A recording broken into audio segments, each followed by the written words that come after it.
स्वयं के जो नलकूप थे, निजी नलकूपों में पिछले साल तक 50% भुगतान करना पड़ता था बिजली का। इस बार सरकार ने कह दिया 100% माफ है। जो डीएपी की बोरी है उसमें 200 रुपए का उछाल आता है। पिछले बार 2022 में वही बोरी 1200 रुपए की मिल रही थी और इस बार 1400 रुपए की मिल रही है।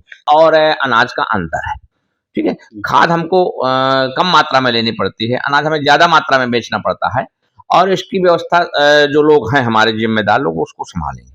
कुछ लोग तो हमेशा दुनिया में रहे हैं, राम का भी विरोध करने वाले लोग रहे हैं, तो ये तो अब तो राम का मंदिर है या राम की संस्कृति है, तो इस पर नहीं पड़ना चाहिए। सब प्रकार के लोग इस दुनिया में हैं, तो हैं फिर क्या दिक्कत है।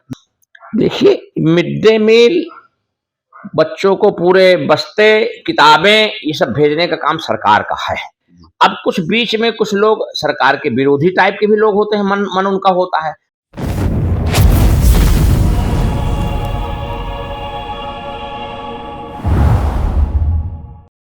नमस्कार साथियों, इस समय हम लोग मौजूद हैं झांसी में, जहां स्नातक के विधायक बाबूलाल तिवारी जी हमारे साथ मौजूद हैं।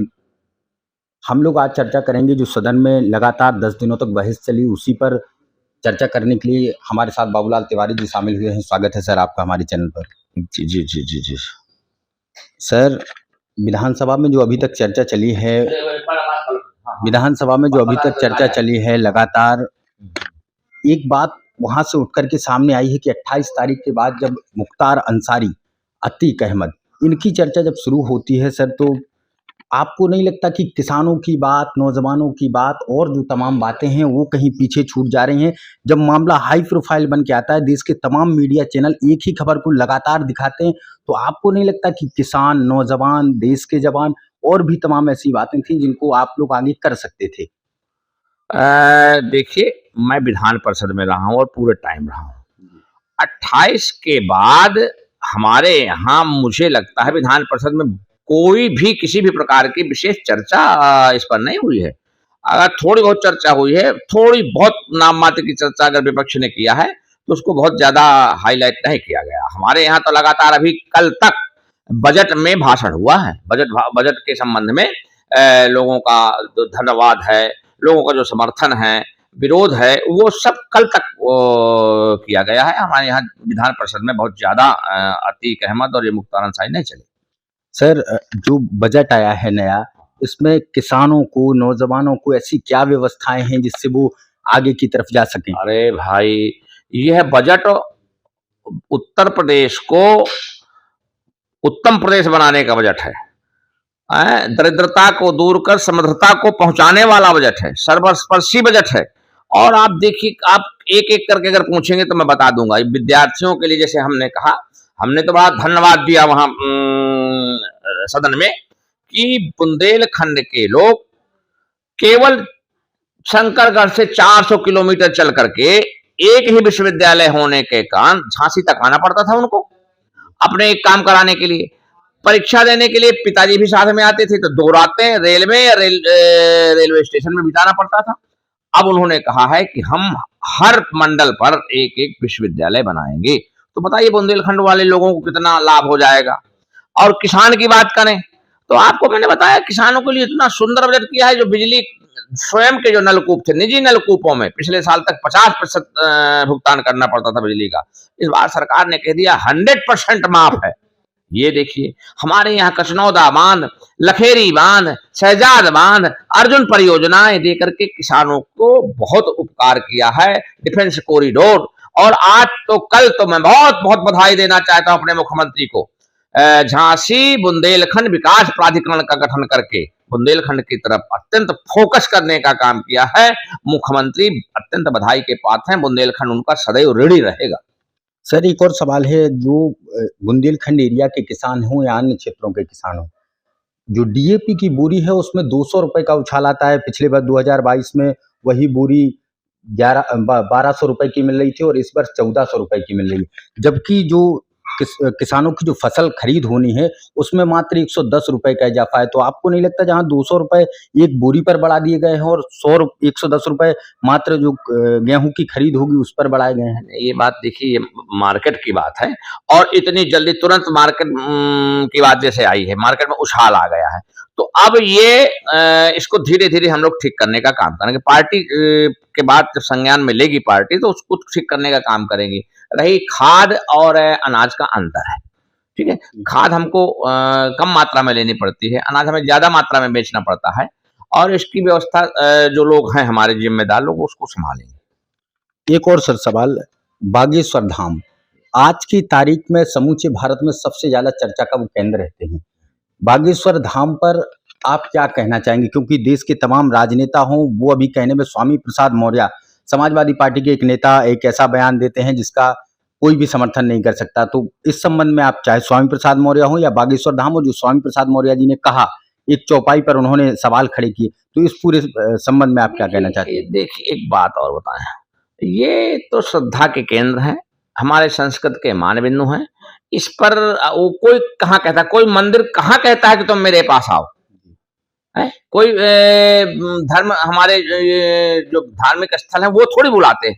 अपने आप आदमी की अंतरात्मा कहती है कि मुझे चारों धाम करने जाना है, मुझे बागेश्वर धाम जाना है और उसको अच्छा लगता है तो दोबारा जाता है।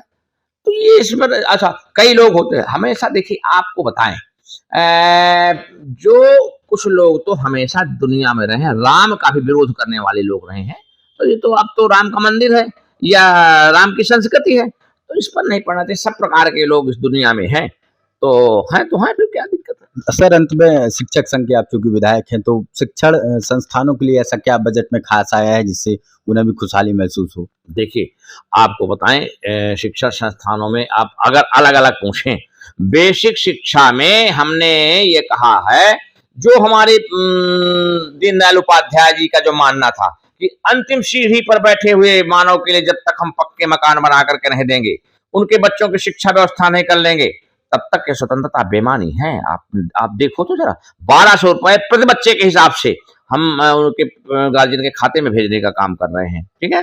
माध्यमिक शिक्षा में आपने देखे कितने अध्यापक की नियुक्ति हो गई है, हैं? और उच्च शिक्षा में हमारे यहाँ, मैं तो बीकेडी का प्रिंसिपल था, तो मैंने ही कम से कम 10 से 15 लोगों के बीच में मैंने ज्वाइन कराया था। 20 से ज्यादा लोग हमारे यहाँ आ गए हैं, तो सारी नियुक्तियां हो रही हैं, सब प्रकार फोकस चल रहा है सब प्रकार से। और आप ये देखिए कि उसका एक परिणाम पूरे देश में, साइड इफेक्ट होते हैं ना। हम जीते हैं त्रिपुरा, अभी हम लोगों का वहां आप लोगों ने देखा होगा पूर्वोत्तर में हमारी जो जीत हुई है, तो इसका परिणाम यही आया कि हम लोगों की यहाँ जो लोग देखते हैं कि उत्तर प्रदेश सरकार बहुत अच्छी चल रही है, हमारे माननीय योगी जी की सरकार बहुत अच्छी चल रही है और देश को संभालने का काम, और यहाँ तक कि जगत गुरु के नाम से हम लोग जाने जाएंगे, यह व्यवस्था हो गई हमारे यहाँ हमारे मोदी जी के काम। सर बस अंतिम सवाल, बेसिक शिक्षा का चूंकि आपने जो अभी मुद्दा उठाया है, बेसिक शिक्षा में कई स्कूलों में जाने के बाद कुछ कमियां दिखती हैं जिन्हें हम लोग अपने चैनल के माध्यम से भी फिल्माते हैं कि ये कमी है ये। तो जो 1 से 5 तक की जो प्राइमरी स्कूल हैं उनमें लगातार जो MDM मिड डे मील बंटता है, लोगों को लड़कों को जो बांटा जाता है, उसमें कहीं ना कहीं खामियां दिखाई देती हैं। साथ में जो शिक्षा का स्तर है वो भी काफी नीचे है, जिसकी वजह से आज लोग प्राइवेट स्कूलों की तरफ अपने बच्चों को भेज रहे हैं। तो सर इसकी तरफ सुधार की तरफ सरकार क्या प्रयास कर रही है? देखिए, मिड डे मील, बच्चों को पूरे बस्ते, किताबें, ये सब भेजने का काम सरकार का है।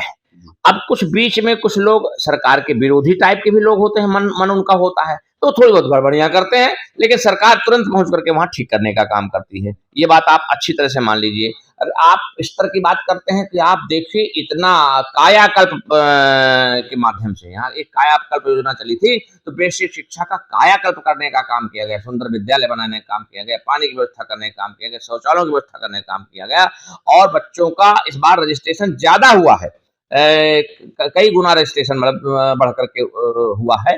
आप ये मानिए कि अब विद्यालय के बच्चों से आप पहले लोगों को तो जवाब नहीं दे पाते थे लोग, अब काका काका या पहाड़ा या कोई हो तो बच्चे जवाब देते हैं। अभी सर हाल ही में विधान भवन के अंदर जो आपने बात उठाई अमृत महोत्सव, तो इसके बारे में सर क्या कहना चाहेंगे? और आपने बड़ा लंबा भाषण वहाँ दिया, जी, जी। भाई देखिए, सबके बाद सब चीज़ों के बाद अगर पूछो, तो अमृत महोत्सव को भारतीय जनता पार्टी ने, माननीय योगी जी ने, माननीय मोदी जी ने, अमृत महोत्सव मतलब 75 साल हमारे आज़ादी के हो गए।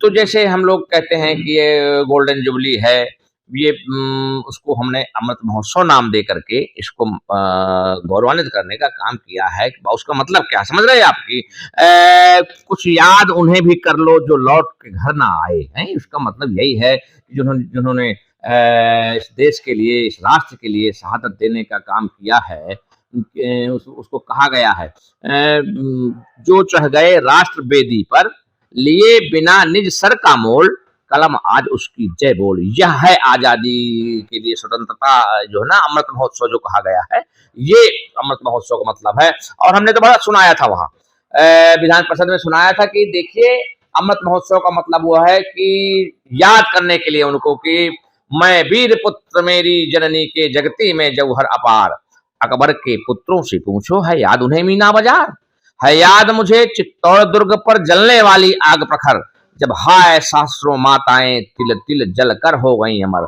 वह बुझने वाली आग नहीं, मैं उसे संजोए रखता हूं विप्लव बनकर यदि फूट पड़े, कभी अचानक क्या विस्मय, हिंदू तन मन हिंदू जीवन, रग रग हिंदू मेरा परिचय। मैंने ऐसा बात कह करके उनको कहा था कि अमृत महोत्सव का मतलब यह है, हम जिन्होंने जौहर किया, जिन्होंने प्राण गंवाए हैं, और जिन्होंने देश को आजाद कराने का काम किया, उनकी यादगारी में है अमृत महोत्सव। बहुत बहुत धन्यवाद। ये थे हमारे साथ बाबूलाल तिवारी जी, शिक्षक एमएलसी महोदय। इन्होंने हमारे साथ, हमने आपको सुनाया भी, तमाम बातें उन्होंने रखी। आगे आप लोगों से निवेदन, हमारे चैनल खरी बात को आप सभी लोग सब्सक्राइब कर लीजिए, साथ में बेल आइकन बटन दबा दीजिए, जिससे आगामी कार्यक्रम की जानकारी आप लोगों तक पहुंच सके। बहुत बहुत धन्यवाद आप सभी का।